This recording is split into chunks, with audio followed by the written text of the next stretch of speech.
We're live. It's Sunday, September 6th, 2020, 3:06 in the PM here, Central Standard Time, and this is Across the Pondcast, the best podcast you've never heard of. Matt, as always, and Sam in the house, and we have a special guest. We have Jeremy joining us today on a nice, bright, sunny here day in St. Louis. How are you, Jeremy, sir, today? I'm good, although I'm not in St. Louis. That's okay. Where are you at right currently? I am in Atlanta, Georgia. In the suburbs, sadly enough. I wish I could move into the actual city. It's nice enough, so long as I still have AC. It's still summer for us. It is here too today. It's not too humid at all. It's about mid 80s here outside. And Matt's doing he's always quiet. He's doing our PR thing where he's letting people know. We got Dave Burns and Aditya in the house, and Simon says. He says, good evening, folks. He says he's in the UK too as well. So it's evening time in the UK. Right, Matt? Darkness in the UK? This is where you... Nothing. Never mind. Why do I even bother in this first 2 minutes? You literally just said I'm doing the fucking thing. I was zoned out. It's dark. It's nighttime. It's like 10:09. Anything on fire before we get started? Or no. Potentially on fire? That was the week before. That was the week before we had Saf and John on. Yeah. No fires. Nothing. But maybe you should go check. See, make sure the barn's not on fire again. There isn't a barn. It's gone. I see. It's gone. Yeah, it burned all the way down. They bulldoze the rest of it probably. So, well, good. So we don't have any natural disasters and/or fires, floods, or natural locust swarms going on. So that's cool. So welcome to the show. When you're in Atlanta, so I guess are you natively from Atlanta? Because nobody seems like they're natively from Georgia at all, especially Atlanta. So, well, I'm not technically natively from Georgia, although I guess I was born here. I don't feel like I'm a native though because my parents are transplants. Okay. I grew up in Athens, Georgia, which is about an hour to the east of Atlanta, and it's got the University of Georgia in it, which is where I went to college. Yeah, home of REM, as Simon says. So my parents are originally from North Dakota. So, okay.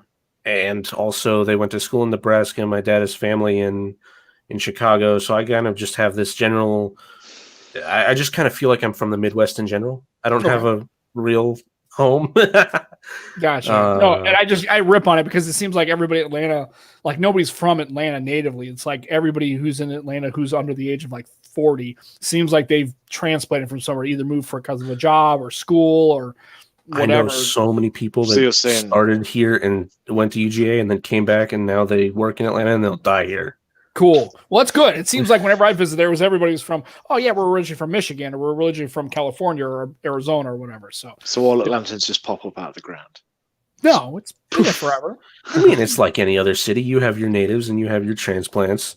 I don't think that we have a abnormally large transplant population. Okay. Yeah, for the most part, I do think it's mostly natives. Although, if you go into inner city Atlanta, you're going to find far more transplants. And I think if you look in the suburbs, you're going to find far more natives, actually. Well, the only city I remember driving through, I've been to Atlanta a couple of times. My ex-wife's family was from there or lived there. And so I went to Turner Field for a baseball game. It was the most awful baseball experience ever, by the way. Not because the team wasn't very good. It's that the fans are terrible. They're terrible baseball fans. No offense. Maybe it's better now because the Braves are a really good team. They've always been like in the 90s. They were awesome, right? But it seems like the fans don't really know a lot about the game of baseball, right? They're just kind of there for the social thing and they're kind of hanging out because the people I was sitting around had no idea like what was going on. I'm that kind of fan. Well, to be first off, I don't really follow baseball as a sport, but to me, baseball is that sport you go to with a group of like 10 friends and you hang out and you have ballpark food and then if the team's losing in the 7th inning, you leave. Oh, Matt, is that your typical football fan? It doesn't sound like it. Do football fans leave a lot in the middle? Yes. Like, let's say, really? Hey, all right. If your team is losing by quite a lot by halftime, a lot of the time the fans just get up and leave. That's crazy. I would have thought. Yeah, we was playing our local rivals, and it was the day we beat them 5-0 and 3-0 at half time. Well, about 80% of the fans just got up and left. Now, their fans or all fans? Their fans. Oh, well, of course. Everybody's going to leave. Well, yeah, you stick around and watch your team if they're winning. Right. Because if you were loyal, you should stick around and watch your team even if you're But the thing is, I'm not loyal because I don't feel like I'm from Atlanta. Right. That's kind of interesting. You've lived in Athens, but yeah, and I've been to Savannah, and it's a really nice city. I like Savannah, Georgia. It's really pretty to kind of live and visit. Savannah, and stuff. Old Town Savannah is gorgeous, but in my opinion, that's all Savannah has to offer. You walk around it for 2 hours, and you're like, okay, I've seen the city. I'm done. Right. Luckily, I was only there for I was passing. Never come to Savannah. Okay, I got it. Well, if you're going to do it's it, you can great do it. If you're driving through. It's a great place to stop for lunch and walk around a bit and then drive past. So you're sort of a through place. You're just like there. Not Atlanta. Yes. And also, if you drive to Atlanta, here's the thing you better get used to. You better drive like a crazy person. You better be on the gas all the time, full throttle. Man, Atlanta's not that bad. I drove there. Probably one of those people. I don't know what I guess it's the highway that goes around. There's a highway that circles around 285. The 285. And if you're in the far left lane, see in Missouri, you can be in the far left lane. You have to go kind of fast, right? That's the fast lane. And if Atlanta, if you're of that far lane and you ain't doing at least 90, you better get over to the right. Be on the slow side because, in the UK, you'd be on the left side, right? That's where the slow people are because it's opposite because they drive the wrong way. Yeah. So Atlanta, we drive the correct way. Yeah. So with Atlanta traffic, there's specifically 285, 85, 75, and 400. And maybe 20, but I don't spend much time on it. It generally boils down to you need to be doing 15 over in the left lane, or you need to get out of the way. Right.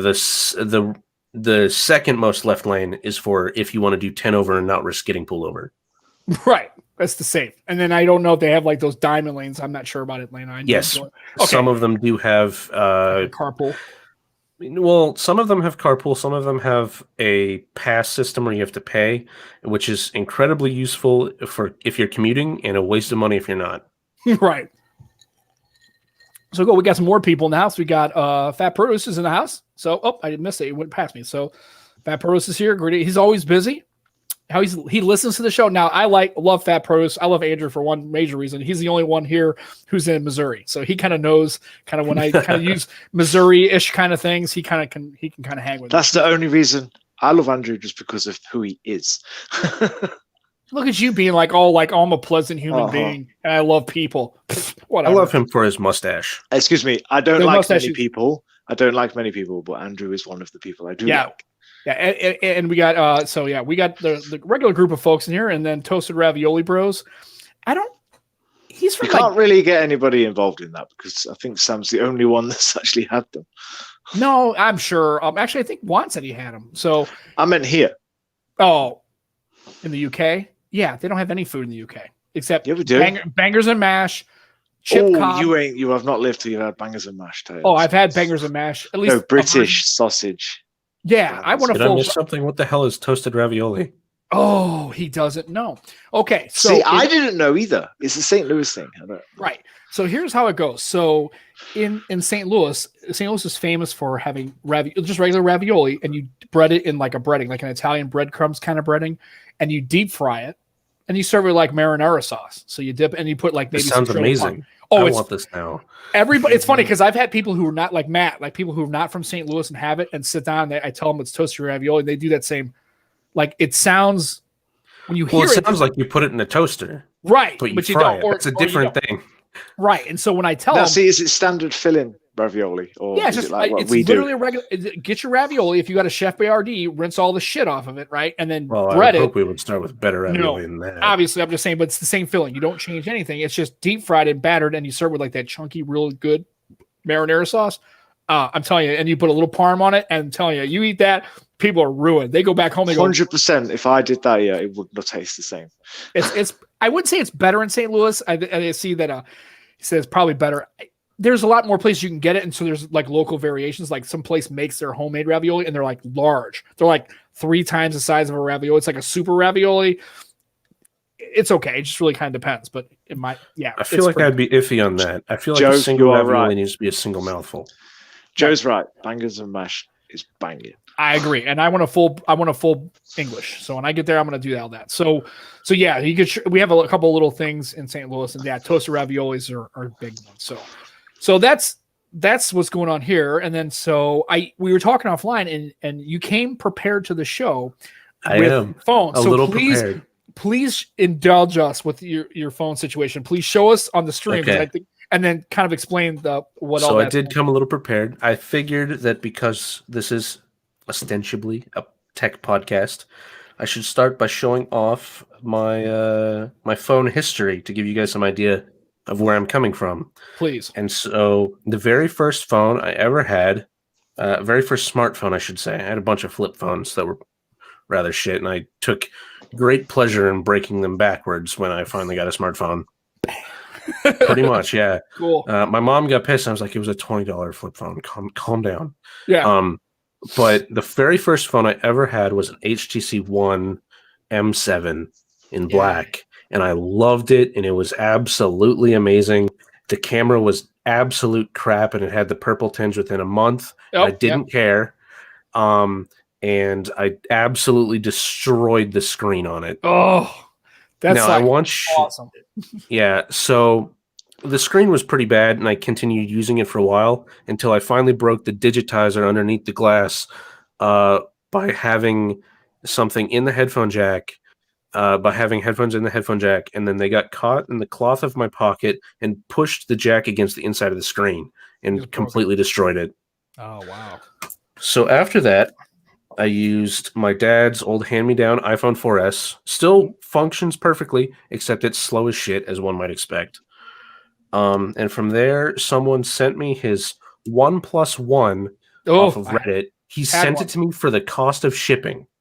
Wow, that's fun just to have. This was 2 or 3 years after after it came out, though. Because I had the black M7 for about 2 years. Yeah, about a year and a half. Yeah, my first. This guy was out for a while, and that's why he gave it to me for shipping. It looks fine, but the digitizer's broken as well.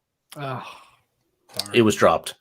From there, I went back to hand-me-down iPhone 4S. Perfect. And then I bought another HTC One M7. At this point, 3 years after it came out, I bought it in red. Cool. And this one's hardware is still flawless. The problem is that it came loaded with Android 4.5, I think, because that's what was out when it came out. And Google Play services wouldn't connect because the Android operating system was too out of date. Oh, yeah. Because I bought new old stock. So what I had to do is I had to ROM it, and I put Cyanogen OS. So back before it was Lineage. Right. I think I put 6 on it, and it mostly worked. There were a few quirks. So, for example, I couldn't take a photo without the camera app crashing, but it would take the photo. It would keep the photo. I just had to get it perfect the first try, or I'd have to open the camera app, dismiss it, and then open it again in order to get it to take a picture. Awesome. Snapchat worked fine, though. It was just the camera app. Huh, weird. So I frequently found myself taking photos in Snapchat and then saving them to my camera roll. There you go. There's a nice little workaround. Not exactly the most elegant, but it worked. Yeah. Well, part of the the problem that made me stop using it, though, is that it developed an issue relatively similar to the boot loops of the LG phones, where it would not boot loop per se, but the screen and buttons would stop responding, and the screen would go dark, but it would still be on. Right. And you couldn't like restart it, put it in safe mode or anything like that with button combinations because they wouldn't respond. They like, it didn't recognize any input. Right. So you had to wait for the battery to discharge before then charging it and restarting the phone. Wow. And if that happened to you at 10% battery life, it wasn't that big a deal. It was still a major pain in the ass. But if it happened to you at 100% battery life, the screen's now off, so it's going to last 2.5 days. Awesome. Yeah. So that's when I retired that phone and went back to a hand-me-down iPhone 4S. Right. There's a theme here. Yeah. When in doubt, when everything goes sideways, go to the old standby, basically. Yeah, the old standby, which is now like 5 years old. Right. And from there, I bought a Sony Z5. And this is what started my love of the Sony Xperia phones. I love that. So this is the middle phone. So this is the year that they introduced the Z5 Premium, I believe it was, with the first 4K screen. Yeah, it was. Yeah, on a phone. Had the flashy gold back and all sorts. Yeah, I love this green color. This that's frosted glass backs green. It has the side-mounted fingerprint scanner, which I fell in love with. It has a headphone jack, although this was before that they were removing them all. There are a few problems. One, I dropped it and destroyed the screen, as I do. Right, clearly. You need to invest in. You need to invest in more cases and glass screen protectors. Is the digitizer okay? Is the screen's cracked, or is the digitizer smoked as well? Is that it's digitizer's gone too? I thought about fixing it. The screens were $100, and I didn't know if I could fix it because the iFixit repairability score of this phone is absolutely awful. Right. Yeah. Most Sony phones still are. So I might give it a shot now that it's not my primary phone. Yeah. But I haven't ever really bothered. Another issue is that it had these little plastic covers on the corner corners. I see it. Yeah. And they tended to fall off. So I'm missing 2 of those. Yeah. Okay. Proper old school Sony, man. Yeah, it sounds like a little bit of a janky setup, but okay. Love Sony. I finally got a phone that I haven't destroyed yet. Oh. I have a Galaxy S8 that has been going strong for 3 years, and it has a D-brand skin on it. Part of the reason why it's still good is that it sat in OtterBox for 2 years, and then I was like, I want to see what it's like to use this phone without an OtterBox, and I'm thinking about getting a new phone soon anyways, so if it breaks, I can just go ahead and buy a new phone, like I was planning on. Cool. It's the glass back is slippery as shit, and so I put a D-brand skin on it, the carbon fiber one. It's got a little bit of texture, which is enough to keep it in my hand. And I love this phone. And I will just continue to use this until it breaks, I guess, because I love this phone. That comment got me. That comment's pretty good. Cases and screen protectors are made for Jeremy's. Right. Yeah, so I'm the kind of person that cases and screen protectors are for, and you'll notice that I don't currently have a case of screen protector on my phone. Oh, that's okay. Well, like I said, you kind of already know that in case you do drop it, it bites the farm. It's like, I'm not really worried about it. I mean, it's actually, just make sure if you do break it, just break the digitizer. Make sure that gets broke because you got a streak going, and I don't want to see you interrupt this. No, it works great. The digitizer is okay. Everything else is fucked, but this is perfect. I'm like, no, you got to break the digitizer. Yep. We have if you get a new phone and that S8 is in perfect condition, I expect a video of you just drop kicking it or something, just to keep the streak going. Oh, I can't willingly bring myself to destroy that. It's not like a flip phone where I broke it backwards and I hated it. I actually like this phone. Phones, like, even though they've all got glass back, some are a lot slippier than others. Well, I don't know if you remember the XZ2 and the XZ3. Man, Sony, you put them down, you turn around, it's gone. Well, didn't they have like curved backs? Their backs were curved too, so you don't have all the surface. They were a weird for the S8, you mean? No, for the Sonys, the fingerprint scanner on the old Sonys was right smack bang in the middle of the phone. Right, real and low. It sort of used to curve in like at the bottom of a boat. Right. It's dead weird. Like this? No, the XZ2 and the XZ3, it was like if you're looking at your phone, the fingerprint reading, instead of being like here, it was like down here. It's like where my really red magic thing is there. Yeah, it's like right in the center. It was flat, sort of like starts curving at the top, and then it came out and then went back down again.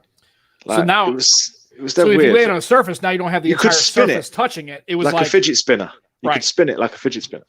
So, yeah, and then TK's in the house. Welcome TK, and welcome anybody. I think I saw El Jefe in the house too. So welcome, guys. Yeah, and, Jeff TK. Yeah, Jeff, and it looks good with the D-brand skin. I agree. It looks really good with the D-brand skin. But we have our sponsor, Extreme Skins.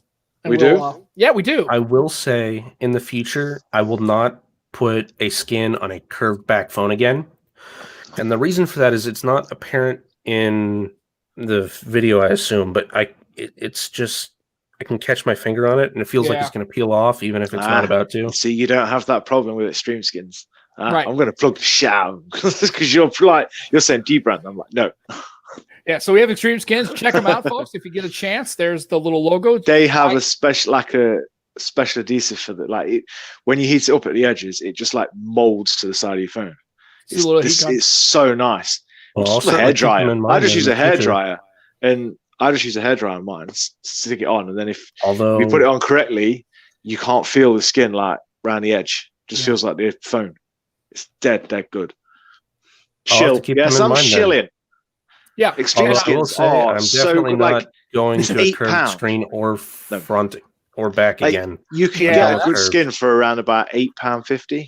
And the quality is probably better than D-brands, in my opinion. And they're so competitive. It's unbelievable.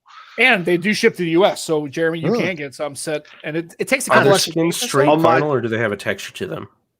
There's loads of different ones. There's loads of different designs. Yeah, like the carbon fiber ones, and you should check out. Like, you can custom match the colors as well. Yeah, so it's kind of like D-brand. It's I just like it because better. Yeah, they're pretty good. Extreme Skins makes camo. Yeah, they do. They do a black camo and a green camo. So yeah, we'll leave. As a matter of fact, considering the fact that people already know who the hell we are, I'm going to leave that logo off for the rest of the show. I'm leaving that logo in the corner. I can do that. Executive decision. Screw it. It's my show and Matt's show. We can do whatever the hell we want. So there you go. So yeah, they make camo, and I actually bought. And if everybody's looking for one for a 7, roasted. If you're going to snag one, pinned on my Twitter page and the Across the Pondcast page, there's a link where you can save 15% on the purchase. Yeah. It's automatic as well, so you just pick what you want and then check out. It takes 15% off. So yeah, I'm looking forward to it. Now I will say that I did have to. They won't have like a lot of stuff because obviously their phones aren't in the UK. So like no LG skins at all. But I really don't think D-brand does anything over the G7. I think that was the last LG phone. But that's because it's because that was the last LG phone released in this country. Right. They're a UK-based company, aren't they? So if the if they don't sell LG phones here, they can't get hold of one to make the skins. Yeah, so you made a comment about curved. So you're not a big fan of curved screens, either front or back. Basically, front is shit. No, I'm talking pointless. Now that I've taken this out of an OtterBox, I have decided that curved screens on the front are absolute ass at palm rejection, and I don't believe that anyone will ever solve that satisfactorily. And curved backs, now that I've put a skin on it, I don't know. It's not nice enough to justify the, I'm assuming, extra expense and also the finickiness with the skin. Yeah. Mm-hmm. I'm also thinking about going back to a Sony, and they're just flat, and I love that. Yeah. So when you talk about that, you're looking at like maybe the Mark II or the Mark V just came out or was announced. So the 1 Mark II or the 5 Mark II. It depends on the scenario with the 5 Mark II specs and stuff like that. If the 1 Mark II is substantially better, I will go up in size and up in price for it. But the 5 Mark II is what I'm hoping will be my next phone. Although that brings me to a question I wanted to ask you guys, because I've found myself in a scenario now that I'm using an older phone that I expect to break at some point. As I do. Break. Let's go. No. So I find myself asking myself, I don't know when this is going to break, and when it breaks is when I get a new phone. I don't know exactly how much money I will have to allocate for a phone at that point in time. So I've come up with a list of what phone will I buy at each price point based on how much I have at the time. Right. So, for example, if I have $400 to spend, probably get a Pixel 4a. If I have $600 to spend, I might try and grab a V60. If I have $800 to spend, or the Velvet, yeah. I have zero interest in the Velvet. Interesting. Why? I'm curious why. It's the Nord. The Nord isn't even an option for you, is it? No. I don't particularly care about the Nord because it has no headphone jack. The Velvet has zero interest to me because it is not an 865 and it does not have the quad DAC, and it just seems like a bastardization of what an LG should be to me. Fair. Yeah. They focused on the camera, and I don't care about the camera, so yeah, for sure. So that's interesting. Yeah, so like I said, there's a lot of people who feel the reverse. They're okay with the not having a DAC, right? Quad DAC, just a regular DAC, and they're okay with a little less specs just because they're not that spec heavy. So it's interesting to see it from that angle because you don't hear a lot. That's not the more popular thing. It's like more camera centric, and people are like, I don't care about 730G, right? Which is interesting. So hearing you say that's a little different than I guess the prototypical standard line that people usually give. It's usually the opposite of that, which is interesting. I'm glad somebody else feels differently instead of just having everybody just follow the follow the line. If I wasn't planning on buying new, actually, instead of the Pixel 4a, I would probably plan on buying a LG G8 because it still has the rear fingerprint sensor, which is huge. I hate I've used a couple underscreen fingerprint sensors in like a phone store. It's just a step backwards in my opinion, and I see absolutely zero reason to buy a phone with one of those when I could get a last gen flagship that doesn't. Yeah, it is a shit show. The G8X holds zero interest to me for the reason as it went underscreen. The Realme phones do some really good underscreen fingerprint sensors. They're the fastest I've used. I shared a video on Twitter of it, and it unlocks just as quick as a physical one. Really good. Yeah, it looks pretty good. Yeah, I agree with the G8X. That's the one major. That's what I'm currently rocking right now. I've gotten a lot better luck after resetting it a couple of times and redoing the fingerprint scanner. It seems like on this, but it's definitely one of the things that drive me crazy about it. That's the one thing I don't like for sure. I agree with you. And that's what I like about the Duo that I'm getting. It actually has a regular side-mounted fingerprint scanner. It's on the side, which is kind of cool because obviously face unlock doesn't make any sense, and there's no place. That's another thing I like about it. We'll talk about that later. I don't want to super. So you mentioned. No, are you going to be north of 600, or you know that really isn't a ballpark that you're going to be playing in as far as? If I have the money, I'll pay $1,200 for a 1 Mark II. Okay, because this is a controversial opinion. I mean, I think that the 1 Mark II is worth the money, and this is a controversial opinion, and I believe that phones actually offer so much more value than the money they cost, and it's really just that we are used to lower prices. That we are balking at the higher prices ultimately for how much I use my phone, for the amount it can do for me. If I have a phone for 2 or 3 years and I spent $1,200 on it, that is an enormous amount of value. I use my phone more often than I use my car. Right. Just that's an insane amount of value for how much you use your phone.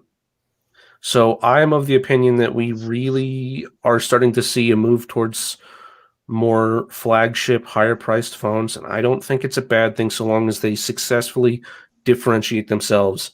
And if they do that with camera tech, fine. It's not really what I want, but if what I want is an audiophile phone, and eventually someone will fill that niche.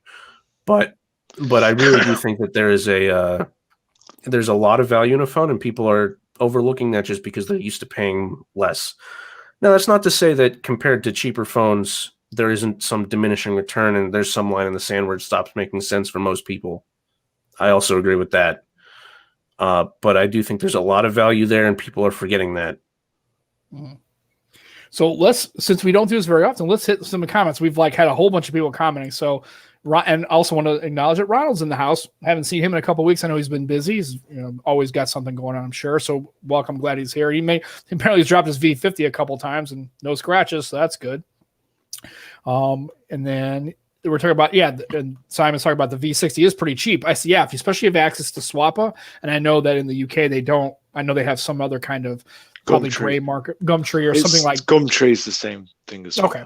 Yeah, you can start finding some pretty good deals now, especially if you're looking to pick up a year-old LG. The beauty of LG phones, and I guess the rub is if you're an owner of LG, your phone basically plummets in value. But if you're looking to pick up a year-old one, you probably, when you're ready to buy a new one to replace your S8, you probably could get a V60 for that pretty good price point. I don't even know what they are now, but I'm sure you could probably do pretty well. LG, Aditya. Yes, Aditya. They still make phones, you dick. God, Jesus Christ. I love them, but good Lord. And then, so somebody agrees with you. Talks about, the Velvet seems like a watered down version of the G series. Right. I mean, it really is, isn't it what it is? This is the spiritual successor to the G series, but I think at a lower price. Right, and also, But you know, it's that that I have the watering down G8, is the problem. and I then would pay more for a G. G8, really cool device. Really want to get hands on one. Yeah, he really wants to develop it. He's in the UK. Oh yeah, that's the UK. Also, man. I want to point out something Vazikos 8 said. How about the Asus Zenfone 7? That is Yeah. definitely on my radar. I'm a sucker Yeah. for a good screen and a completely featureless full screen, small bezel, no notch, no under nothing with the side fingerprint scanner. That is on my radar. Yeah, I looked I'm at definitely looking at that. the Zenfone 6. I was like, man, that's pretty cool. I saw reviews about that flip up. I was like, that's kind of cool. I think the design was pretty cool. I think it looked pretty sharp. I just obviously, you know, I got to be careful. And then I guess the Mi Note 10. I'm kind of a sucker for Xiaomi though. I kind of like their phones. I had that Mi Mix 3 and I really liked it. But he's saying the one on the Mi Note 10 is pretty much garbage and shite. I'll admit that I am not about to buy any Chinese manufactured phone. Yeah. I can appreciate that. Neither am I. That's why I'm getting the ones I'm getting now. But yeah, I did use the Xiaomi, and actually it was pretty nice. I did like that slider. I know it was kind of cool. I almost turned into like a fidget spinner. I was kind of sitting there at my desk talking to people on the phone, going click, click, click, click, click, click. And so one lady's like, "You're just clicking in the background." I was like, set it on the table because I was sitting there right on the phone, right with the camera. I was like, click, click, click, click, click, click. I know it just whatever. It's fine. And let's see what else we got. Ross had sold his G8X to $450 in cash. It's probably not too bad of a deal. And then there's the Zenfone 7 comment. Yeah, I mean, if you can get that one, that's a pretty good deal. So, but yeah, and I guess my question is on the Chinese phone thing, is that more, what exactly is the reason why? Is it build quality? Is it political issues? Is it the fact that it's all that? Is it a mixture of what exactly why? I'm just curious why. It's ultimately a mix. I believe. So first off, on the experience you get in the phone, I don't like the software experience most Chinese phones offer. I would instantly put a launcher on it, and that's true for most phones because I've been a smart launcher user for 7 years now. But I don't like the software experience they offer. I question the ongoing support offered by them, even if they have a Qualcomm chip. And then there are some, it's not so much a political issue. It's more of a question of, will it become a political issue? Will it become more than a political issue is what I mean. Will there be a scenario like what happened with Huawei, with Xiaomi or some other Chinese manufacturer? And I feel like that's something you have to keep in mind. And I know that Huawei was specifically because they fabricate their own chips, but that's not something I want to take a chance with when it's a reasonably large financial investment into something I use daily. Right. Joe Hickey, I don't think this is necessarily a comment about you being a phone breaker. I think it's more just about generally, but yeah, it's pretty much everything, right? It's totally it's an everything thing, right? It's your new flashlight, right? I mean, Matt, do you even have a flashlight? When was the last time you used a flashlight to go look at like lights in your house? I just use my phone. Yeah. Pretty much everybody right now, right? You don't even need a calculator. Just go ahead and just pull it out. So. And then, yeah, and the Halo 1 Plus went from the pop up to the 7 Pro. So yeah, I guess for you that would be pretty good for having a deployable, either a Zenfone Flip or a little pop up camera or something like that. It would give you obviously no notch, no punch hole, right? I'm a sucker for a clean, empty screen. Yeah. Now is that I'm wondering if Ronald's talking about the Marshall London. I'm pretty sure he is. So I'm curious, but that was a pretty good phone. And then Dave, he's been disappointed about how it's held up over the past few months around the 1 year mark. It really started to show its longevity. I had that OnePlus 7. Matt, which one did I have? The 7? The 7T. The 7T. Yeah. I just wasn't feeling it. And I've had OnePlus. I had the original OnePlus and the OnePlus 3T, and I had a OnePlus 6. Actually, in my opinion, the OnePlus 6 was the best one they made. I've never had the 8, so I don't know. Matt, you had the 8 Pro, right? I had the 7 Pro, 7 Pro, 7T Pro, the McLaren one, right? And then the 8 Pro, yeah. And I've got the Nord coming. The Nord's coming next week or some. I maintain that the absolute best OnePlus is one you can get with a sandstone back. Anything that doesn't have a sandstone back is not worth having. But you can get a case. I know it's not the same. Yeah. So also, yeah. To respond to Dave's comment on his OnePlus on how it's holding up, I just want to say that my S8, close to 3 years old now, is snappy and responsive, and it feels like new. And this is an Exynos one. Funnily enough, in the S8 Gen, the Exynos was actually the one to get, which I find hilarious that it flip-flops back and forth. Which one's better? Interesting that you have an Exynos processor. So yeah, it's funny because then it's like, whoa, Exynos, even you caught a DT off guard. Yeah. Yeah. So this is Exynos. So the US version was Qualcomm only. Mm-hmm. I bought this unlocked. It's the international dual SIM version. Not that I use the dual SIM, but this originally was a United Arab Emirates phone. I found that out by going to the settings. Interesting. Yeah, I think one time I got a Windows phone, and I could have, I don't know, maybe I wasn't looking at it right, but I think it was from Mexico. The way it was coded, it was weird. It came up in Spanish, but when I ran some coding, it said that it was made for a Mexican or South American market or something like that, which I thought was it didn't really matter necessarily, but, and then, so yeah, Zenfone 5. Yeah, this might be, the Zenfone 7. It might be no clean, no home punch. Yeah, it's the Marshall London. That's what I thought. And so, and then Microsoft Launcher. I'm a user. I know Ronald's a pretty big user of Microsoft Launcher. And when I get my Duo, that will be the default launcher, which is Microsoft Launcher, which I'm excited about. So I'm kind of stoked. I love Smart Launcher. This is my home screen. Oh, I've seen that before. Blinding white is just straight white. Right. I had Smart Launcher for a while. I think the last one I used was Smart Launcher 3, I think. I liked it. It was okay. But I'm kind of I'm a launcher kind of not. I always kind of go over the place with that. So, yeah. And Exynos, let's see. Exynos would be better method. Yeah. So I guess my question is, so would you be considering like the next phone? Would it be like a Samsung, or you like the S8 and that's kind of it? And it's not a thing for you, or I'm curious why not? I feel like there are better values out there than Samsung.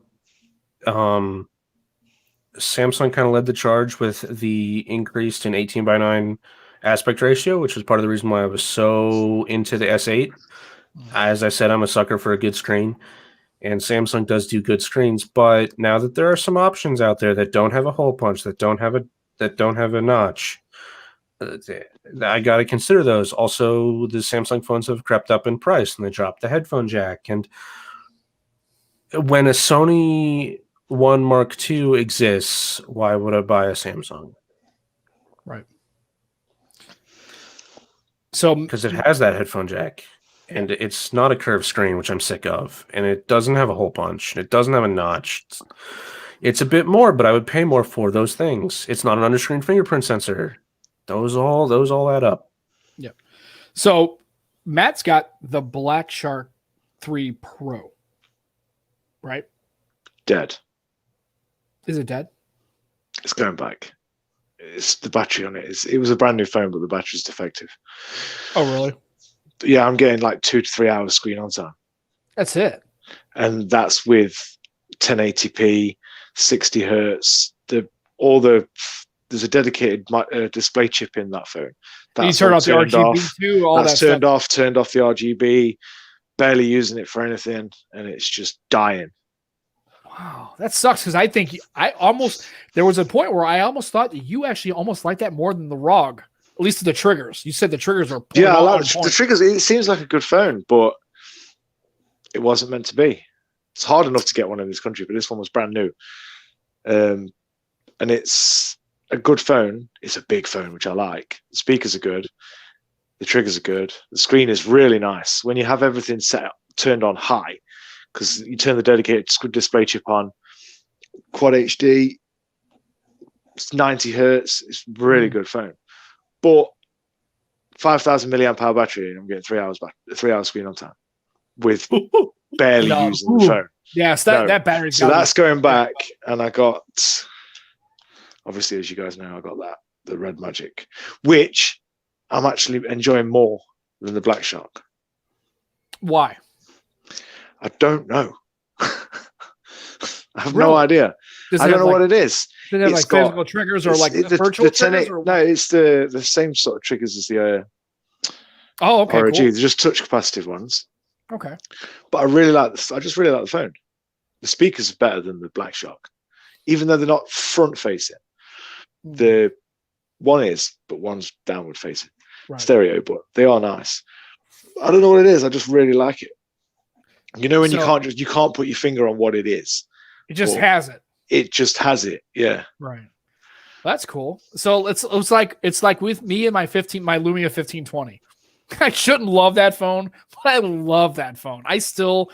I'm almost tempted to get another one, even though I was so bummed out when that SIM tray didn't work on that green one I bought, because I couldn't believe I found the green one, the AT&T green 1520. Those are hard to come by, and I got it for a good price. And I was so excited. I got Windows 10 on it. I was excited, like, yeah, put a SIM in it. Nothing. I couldn't get a SIM to read. I was like, God damn it. So I had to send it back.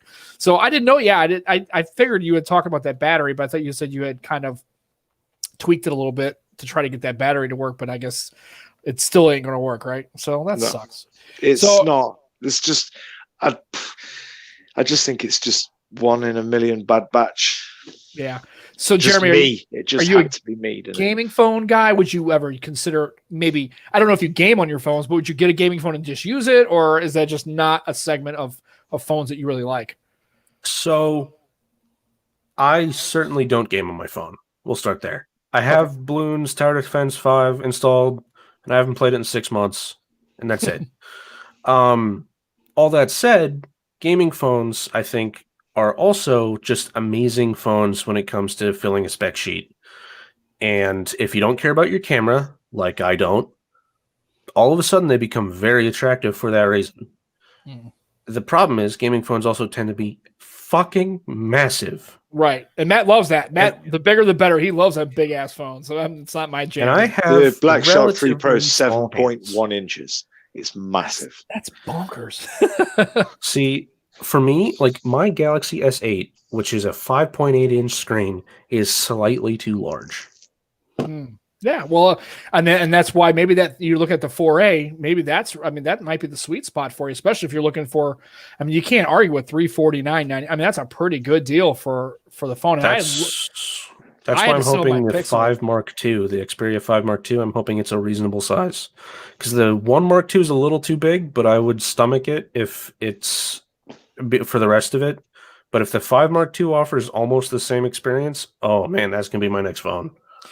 Well, didn't you, Matt? Did you get the 1 Mark II for a while? You had it for a bit, didn't you? Yeah, I used it for quite a while. You know what the shame? The problem is the front-facing camera is still shit. Oh, Jesus, man! I know. I used it for this stream, and I looked like I'd been in an episode of The Only Way Is Essex, and I slapped myself on with orange paste or something. It was fucking shit. Wait, you looked about. It was an actual representation of your basic general unattractiveness. Just take Donald Trump's skin and just whack it with some beauty filter and smooth it out a bit, and then you're all right. You have the hair and the voice, then you could be really good. It was shit. I agree. In a phone, yes, fair enough. It's a rear camera. It's a rear camera focused phone, right? But to have such a bad front-facing camera, people aren't going to use it that much, but a slight upgrade from the Xperia one would have just made a big difference. It didn't bother me because nothing to me. I did not use the front-facing camera at all. The only time I ever used it is when I speak to Sam on video call with Duo and stuff. Mm-hmm. But even then, I just used one of my other phones because why not? Yeah. And then Matt Vasquez makes a point, like gaming phones are not only the phones without punch holes and notches, but front-facing speakers. Yeah, I mean, it's if you're looking for apart from the Sony, we can't forget that part. Right, and he does say apart from the Sony. So right, exactly. So it's interesting to see how. I mean, I did have a Sony phone. The only Sony phone I ever owned was the XZ1. No, it was not. Yeah, it was. So it was the old. It was the one, the big frame, right? It had the big still. It still got security updates. It was a really good phone. I really liked using it. I mean, it's decent battery life, good speakers. I don't know.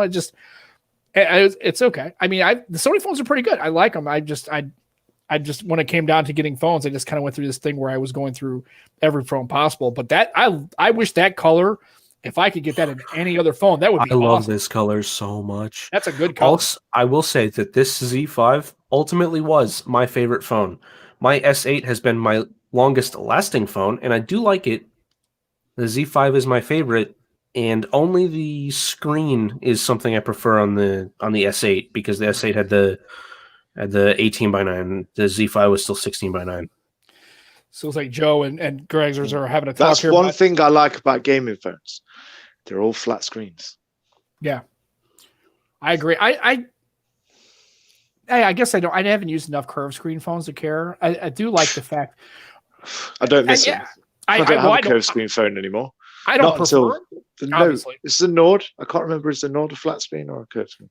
It's curved. And see, so for like somebody like so for like someone like Joe, the front facing camera is one of the things that put me off to the One Mark II. For some people, like it's interesting how two people who are both tech people is like, I don't really care about the front facing camera. And Joe's like, that's really the one reason why I don't really want to get it. But this is what I mean. It matters to some people. Right. And of course. To have such a camera focused phone and not upgrade the front camera, even if it only sells you an extra 12,000 phones or whatever, I don't know. It's a selling point for some people. And honestly, I don't. I guess I don't mobs the notch. He doesn't mind the notch, right? He doesn't mind notch of V6. It's such a good trail. Yeah, on the one on the LGs, that little teardrop notch. I don't think it's very obtrusive. It's not too bad. If I had to have an interruption in the display, that's the kind of interruption I would have. I prefer that over a hole punch. So much more over a hole punch. Yeah, and then Simon's never had a Sony phone. Well, you need to get yourself one, so that way when you come to our discussions about Sony phones, Simon, you know what's going on. Or you don't have to. You just don't. They're a little different, and I like it. I like the way they're different. Or Simon can just ignore me because I'm an idiot, and that's fine. I'm just giving him shit anyway. It's cool. So don't nod. Good thing nods are not audio because you're just like, yeah, you're an yes. Idiot. Go fuck yourself. Anyway, so it's fine. And then and Jim makes a comment. He hated the curved screen on the Note. Yeah, I didn't, especially for a Note. I would think you'd almost don't want to have a curved screen because you're writing, and then you're having an issue where you're on things on the edge. That would be hard to. I would think there is no need for a curved screen.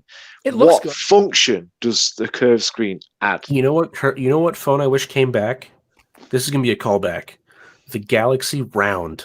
It was the first curved screen they did, and it was a slightly concave screen that was an even curve across the entire screen.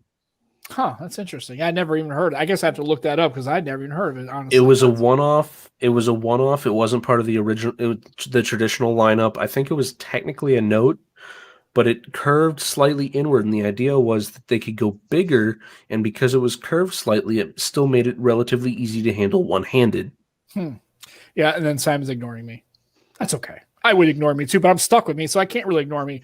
So, and then Goran makes it, and then Goran, I forgot he's in the house too. He's my HTC, and you would appreciate that too, because Goran is the HTC fan.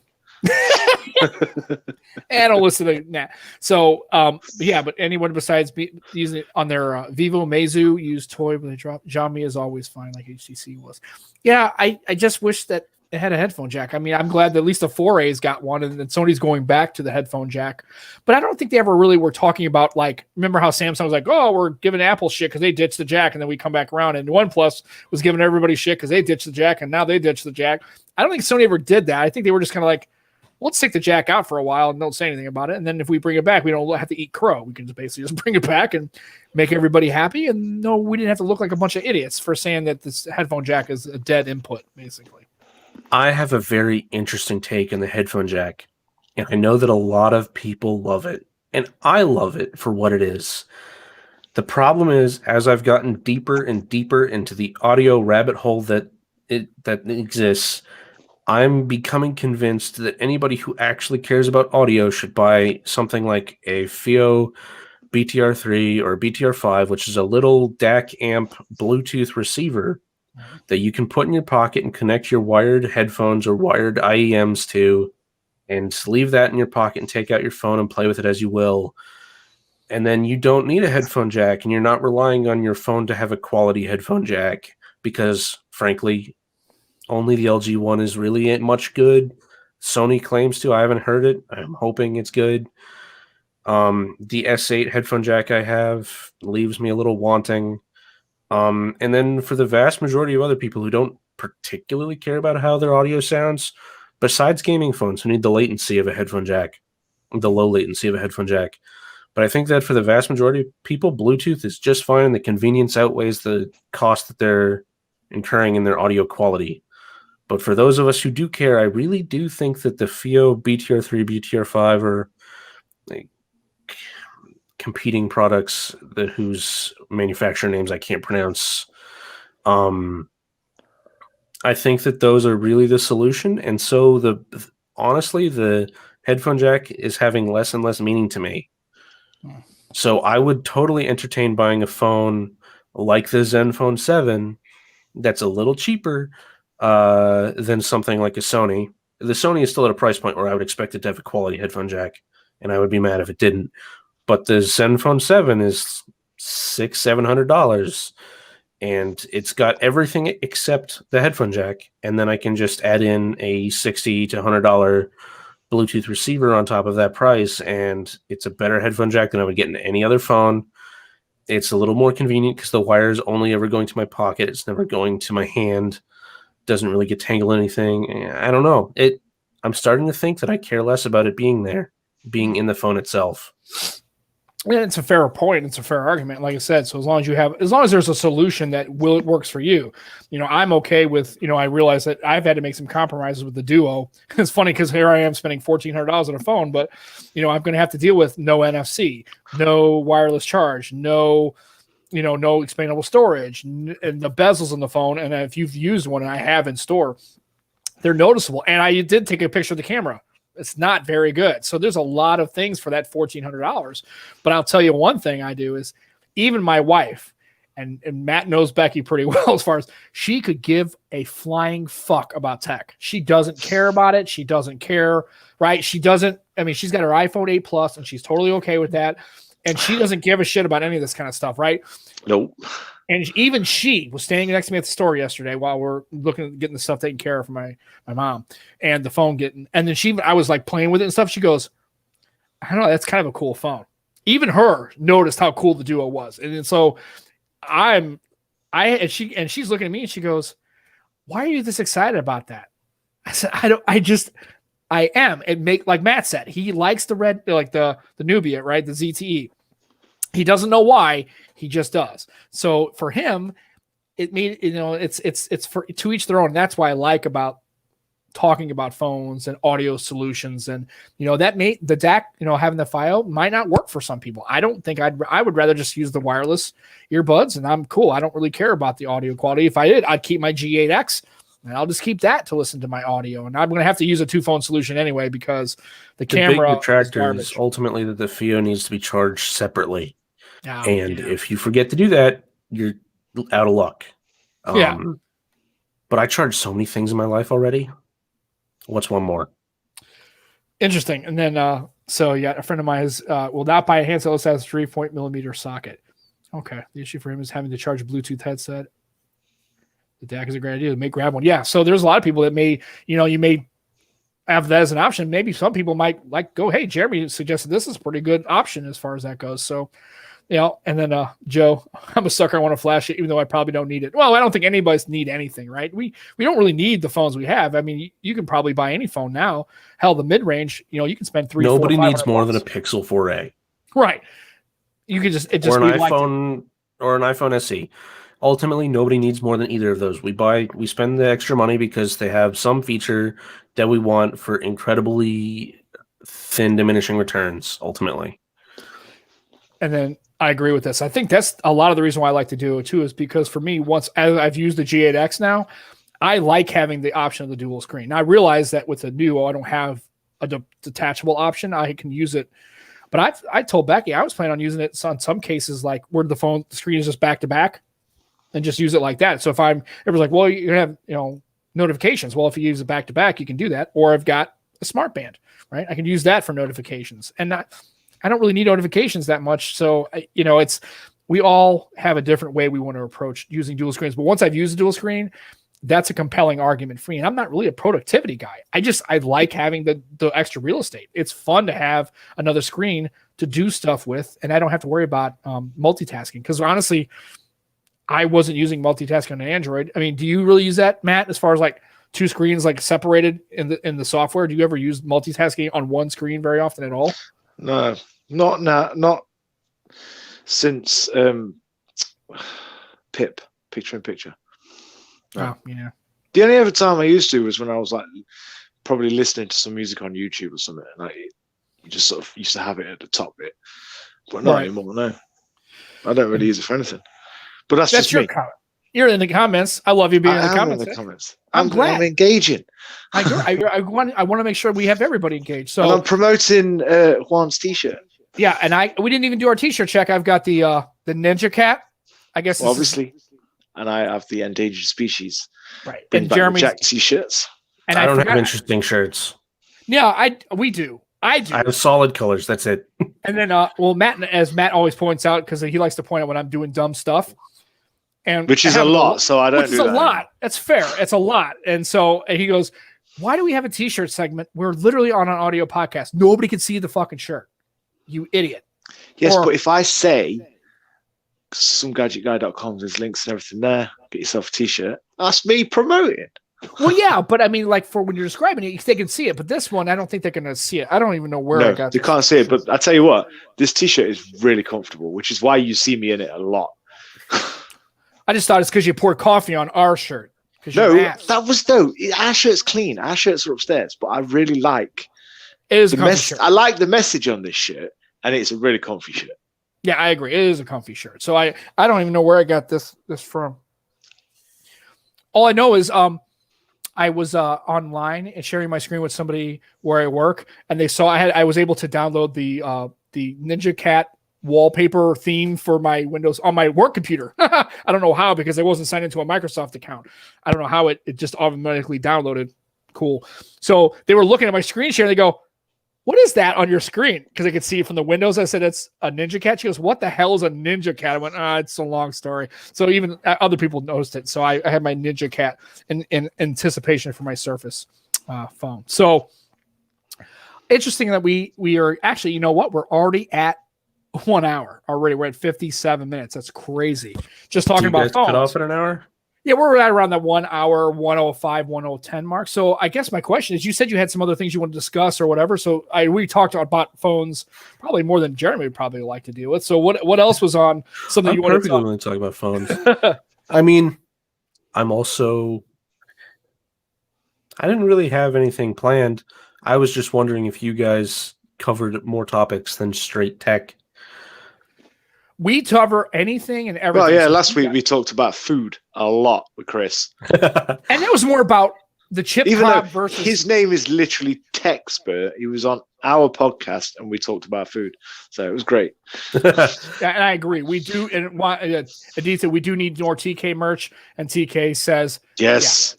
Yeah. Yes. Yeah, we bought... Yeah, I have like TK's shirt. I need to get one of them. I do need to get a TK shirt. Absolutely. I am lagging a bit. I do apologize, TK. I'm sorry. So, yes, Jeremy, we'll talk about damn near anything you want to talk about. So if you got something else you want to discuss, man, let it rip, dude, because we're all here about talking about whatever comes up. So please. Ultimately, there was a question I intended to ask you earlier. I was saying that I have a phone at every price point that if my S8 broke, I would buy. And it went from, as I said, $400. I'd probably get an old G8 to a Zenfone 7 or V60 to theoretically a 5 Mark II and then up to a 1 Mark II. I was going to ask you guys, if every single phone you own stopped working today, what would you buy at each price point for, if that's all the money you could afford to spend on a phone and you needed to replace it? Easy. All same 3 phones I've got now. Really? Just replace that, right? The Red Magic 5G. How much was that? $350. Okay, cool. That's how much that is at the minute. Black Shark upstairs, 700. Okay. ROG, but I wouldn't go ROG 2. I'd go ROG 3, but I'd go 512, 16 gigabytes, which is 1100. Okay. Okay. All But that's me. That's very specific to me. Like nobody else would have that choice of phones in their lineup. You have a type. Oh yeah, and it's well known, and that's what he likes, and he loves those kind of things. Now, me, I'm not a gaming phone. I do appreciate the design of them. I just don't game on my phone, so I do like other phones, but given choices, I prefer my own personal phone to be a gaming phone of some point.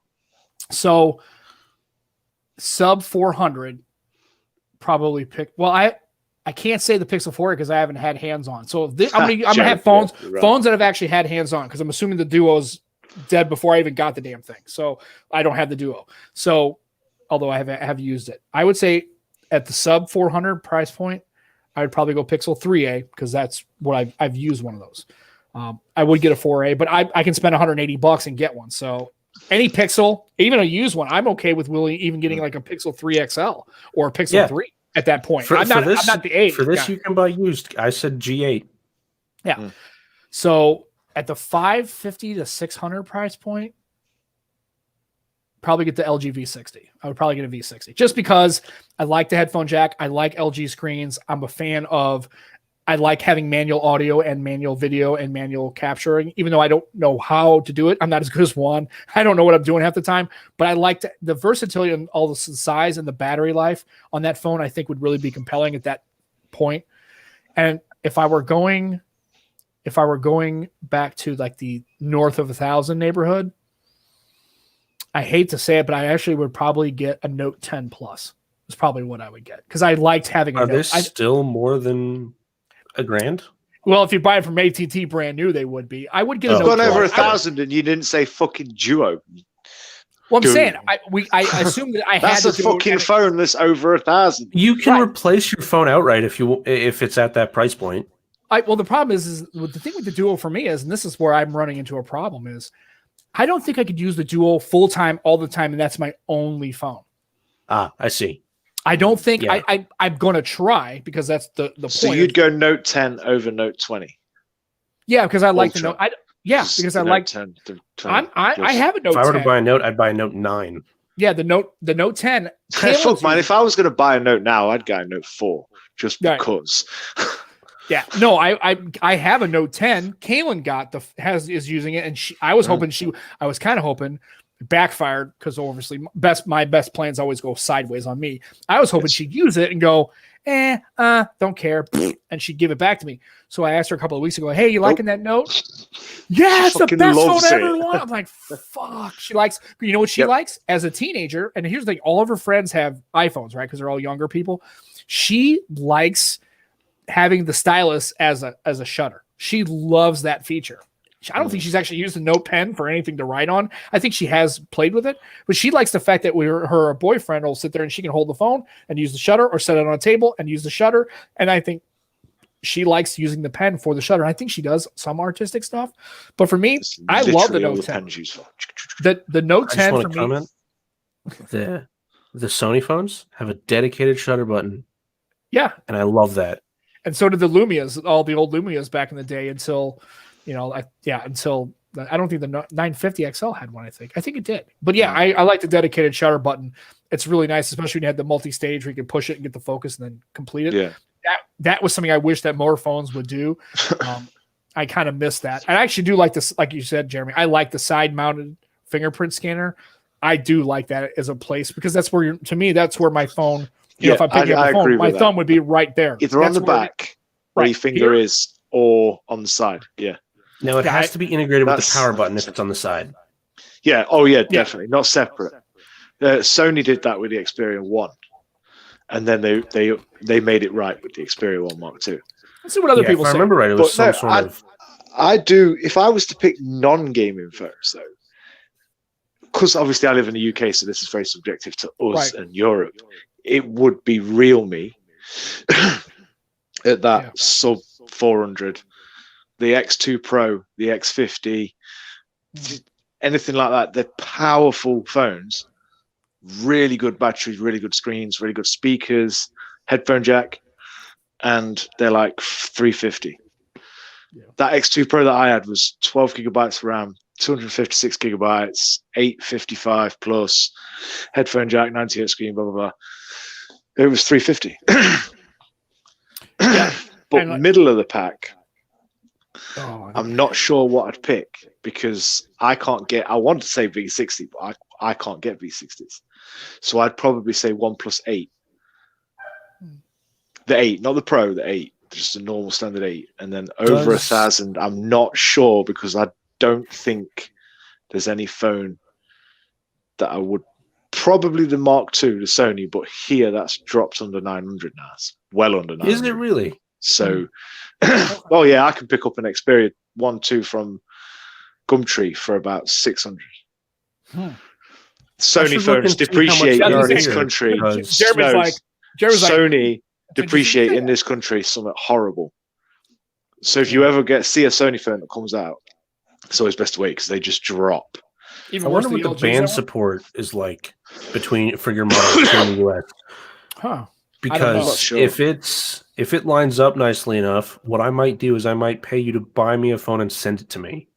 If it's that cheap. You'll get it in 36 hours. Now, if you send it to the UK, it might take a week or it might cost you $1,000 to get it there or 2 months like I did. But when he sent me my G8X back, I got it in 36 hours. It was incredible. That's insane. It was nuts. I watched the track. When he sent it to me, it took like 17 years. It took 2 months. And you want to talk about stuff showing up quickly?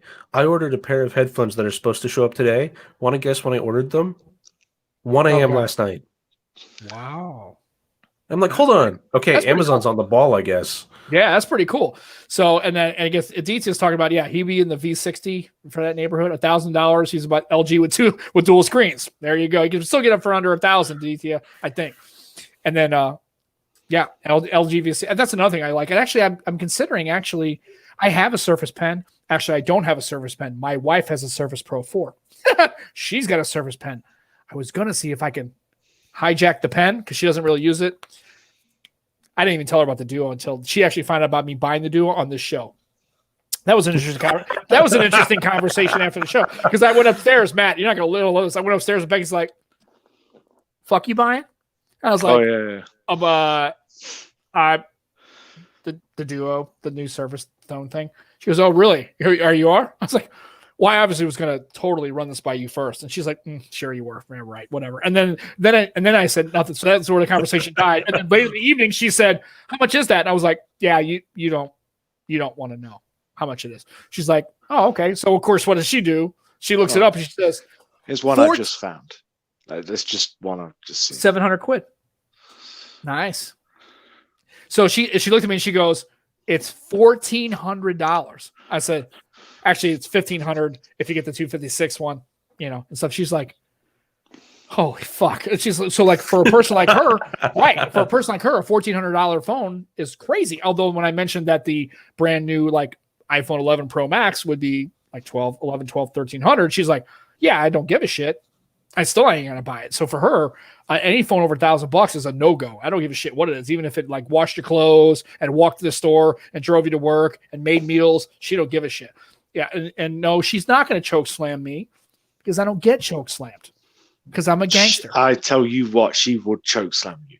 She probably would. I'd probably let her because I don't want to want her to feel like a failure that she couldn't choke Even slam if me. You fought back, she would kick your ass. You can't fight back, man. Apparently you don't understand how it goes, man. You can't fight back. That's what I'm saying. She can beat your ass and you just have to stand there and just take it like a good ass kicking. Although she's not physically violent. She's a very quiet, calm person. She's a lovely. She is the opposite of Sam. Yeah, I know it's pretty proper. Crazy. So yeah, and I didn't spend 3 weeks on the couch. Actually, here's the trick: if you're a married person, buy a comfortable couch. Do yourself a favor. When you go and he buy, can't sleep on his couch anyway. That's where I live. I'm telling you right now. Yeah, the key is to get a futon with none of those like cushion edges or rails in the middle. Just a single. Just a single mattress futon that folds in the middle, and then when they tell you to sleep on the couch, it's like, oh, This is actually kind of nice. So whenever I would go, but we bought a couch and I laid across it. I actually laid on the couch from like top to end to make sure I fit. And the guy goes like, looked at me like, and I said, yeah, I want to make sure that I can sleep on it so I don't have to live all crunched up, right? I want to make sure I can stretch all the way out and I'm cool. So the couch we have downstairs is 6 feet. Perfect. I can lay down there. No problem. So there's no kennels in my doghouse. So, but yeah. And so it's interesting to see how people, and I know the problem with the UK is, when we talk to Jeremy about what's available, we don't have the same availability. I know, Matt, you really like that Oppo. That Oppo is pretty sweet though. Oh, the Find X2 Pro. The Find X2 Pro is pretty cool. Now I would kind of dig on that. I would kind of give that a shot. That's pretty cool. Yeah, it was good. I enjoyed using that. It was a nice phone. But if you have an aversion to anything Chinese, you may have run into a problem because the Oppo is obviously a Chinese maker. They do pretty good. I think their flagships are pretty good. And I'll tell you, I really liked using the P30 Pro as far as battery life. I've never used the V60, so the P40 is good. I had the P40, if you remember. The P40 is good. The battery life in that P30 Pro is awesome. I couldn't kill that phone if I tried. It was really, really good. I wasn't gaming on it, but I mean, taking pictures and just using it today, that P30 Pro was awesome. It was a good phone. It's a shame that what's happened to Huawei. I think that's kind of a shame. I think it's just kind of, it's actually, I think they're actually out of the mobile. Let's be honest, even if that hadn't happened, they sort of killed themselves with the Mate 30 and that stupid waterfall screen.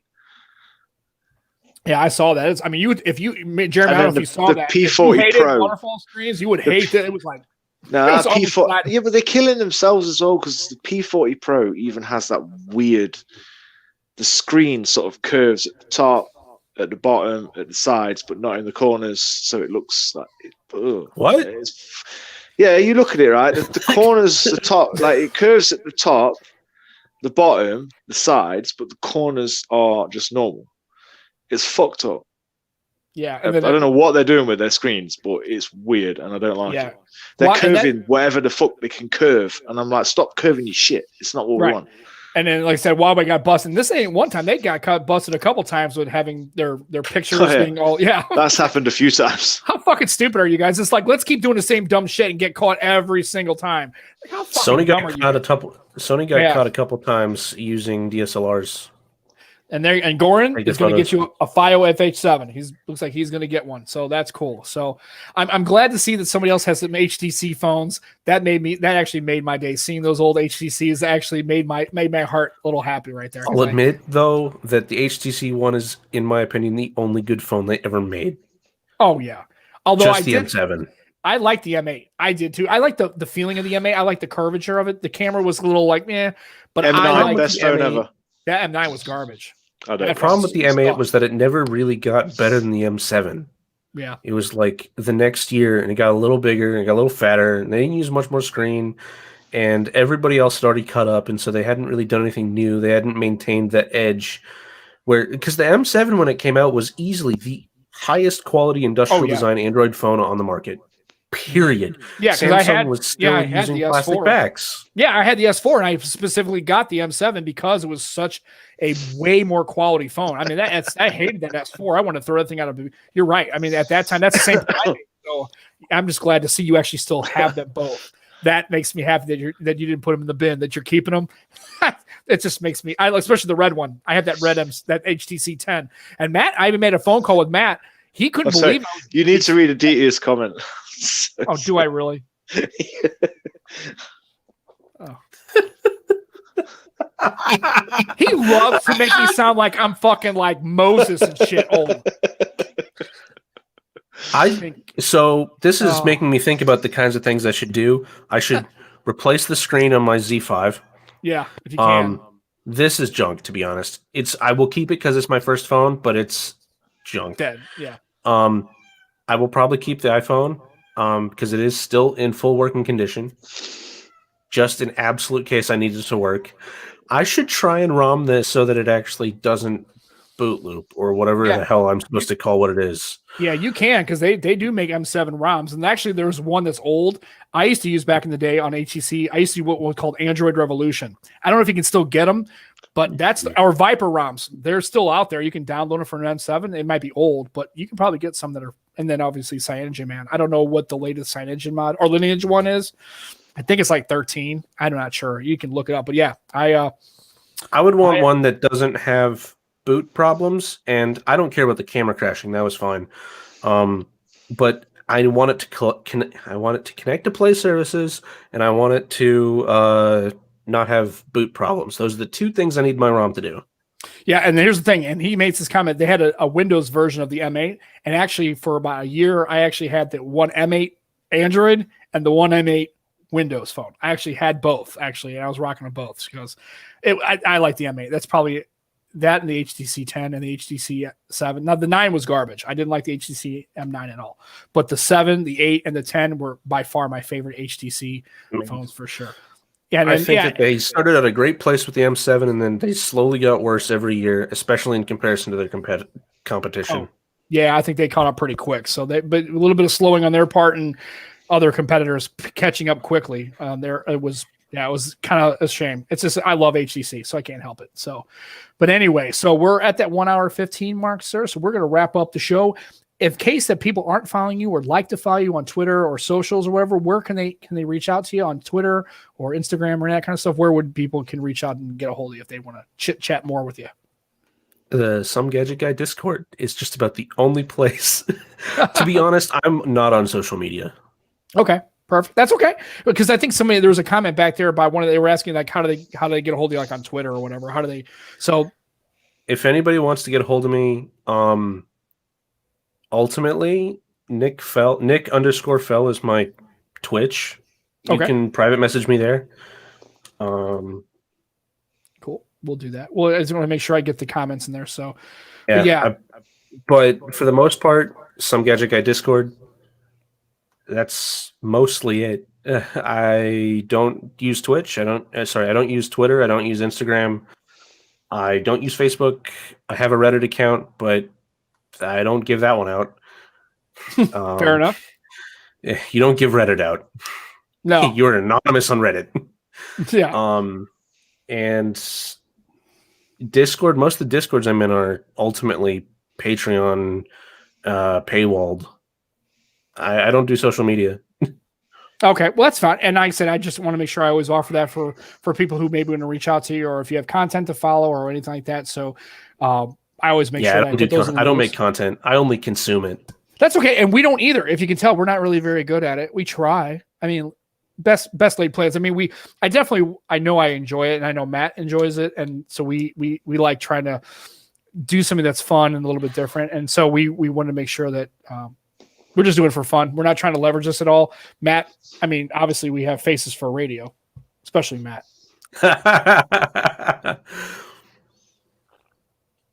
Well, this was great fun. I really enjoyed it. Well, I'm glad to have you on. And like I said, anytime you want to come on, that's fine. Our doors are always open, and we appreciate you spending an hour and 15 or 17 minutes with us today on a Sunday. I know that, people have lives, and this isn't the only thing they're looking forward to doing in a week. Fair enough. So the only thing I'm doing this weekend is playing Crusader Kings 3. I am playing Elite Dangerous. Ooh, I bought it. Nice. Did you really? Yeah, I did, yeah. Dude, I bought a new ship. I actually know how to mine. I tell you right now, this is You're going to have to teach me, because I've just literally got in and I'm like, yeah, I need to learn all this stuff. I have never in my life had a game that had such a high, like, holy shit. Like, I have no clue. After 2 hours, I have no clue. Though. I was excited just to be able to go like to the warp between two systems. I was like, shit, I didn't crash into nothing. I actually can do this is pretty cool. Actually, it's Andrew's got Elite Dangerous too. Yeah. Oh, really? It's a blast, man. I actually just kind of stumbled upon it. It was on PlayStation 4. They were talking about games that were under $20. And I was like, and I'm a sucker for anything space oriented, space simulators. Or I remember my first old space game was Wing Commander. I don't know if anybody remembers that old ass shit. That was some old Dave Mark has Hamill. It as well. Yeah. You can start a whole squadron. Yeah. It's a blast. I mean, I really have enjoyed it. Are you remotely interested in Star Citizen then? I've never heard of it. So I maybe should check it out. No, I don't play Wing Commander and you haven't heard of Star Citizen? No, I mean, I'd like to. And actually, so yeah, I mean, I think we were talking about the other day about, I think it was Andrew. No, I will say Star Citizen is not actually out yet, despite having been in early access for 7 years. Okay. So, grain of salt, but it exists. You should look it up. Okay, perfect. I will. And then, yeah, right. No shit. Diablo 4. When? fuck, goddamn Blizzard. It takes like it'll come out in 2026 or something like that. When I'm like, and it'll be like, fucking microtransaction full. And before Aditya says, yeah, when I'm 95 years old, Aditya, fuck you. I know you're gonna say it, so I'm gonna 95. You fucking wish. Yeah, no shit. So it's good. Yeah, I'll check out Star Citizen. I'm gonna write that down because I will forget if I don't write those things down. And yeah, TIE Fighter was good. Yeah, so we're having a good time. So I'm glad you're gonna have some fun with that. GTA 6 comes out. Oh, they didn't know they were making GTA 6, are they? I can't GTA play 6. Yeah, they've already started making production, but I'm sure it's going to be a while. It's going to be a while.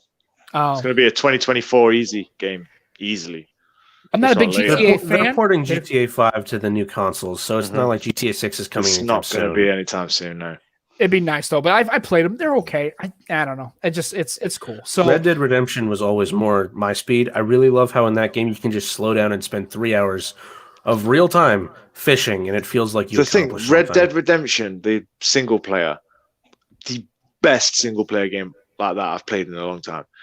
Online started off really well. Now I haven't been on it for about 5 months. It's just Red Dead Redemption 2 online never really got fleshed out. Yeah. The problem is they can't monetize it like they can GTA, where they just create increasingly insane vehicles and people will spend just absurd amounts of money on it. It doesn't make sense in Red Dead Redemption 2 because what are they going to do? Make better stat horses? Guns? I don't know.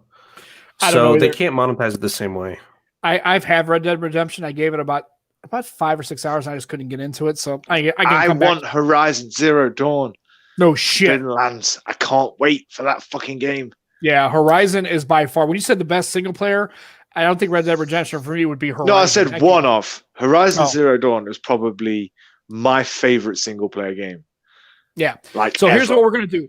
Jeremy, now it seems like we would have spent a whole lot more time talking about games and gaming and old games. So how about this?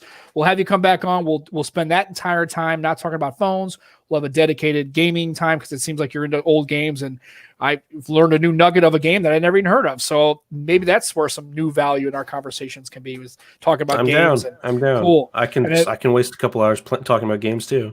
Sounds perfect. So good deal. Matt, sir, we're at that time. Is there anything else you want to cover or go over or bitch and moan about, be a general wanker about? And I said it wanker just like that. Just don't listen to this douchebag. I'm a knob. I like when he calls me a knob. This makes me laugh. You are a knob. I'm a knob. All right. Well, anyway, so that's the end of our show. Jeremy, sir, appreciate you coming on. Thank you for taking time. I would love to have you on again. Thank you for having me. Absolutely. For Matt, for Sam, for Jeremy. It's another episode of the podcast. Be safe. Enjoy your tech. Have a good week. We'll see you next Sunday with another awesome show. Next Sunday's guest. Your mom? Dude, that would be awesome. I would love to have your mother on. That would be cool. That would be cool. So who is the next guest next week? I don't know. I think it's is that Roger. Check the calendar. Shh. Oh, check the calendar. What? Then why would you do that? It's so weird. You're such a douche. God damn, man. Come on, seriously. Anyway, I'm so sorry. Please check back with us next week. Thank you, everybody, for coming to the show. Rosted and Simon and Aditya and Jim. Oh, wow. My headphones actually are out for delivery. There you go, I wasn't expecting them to show up today.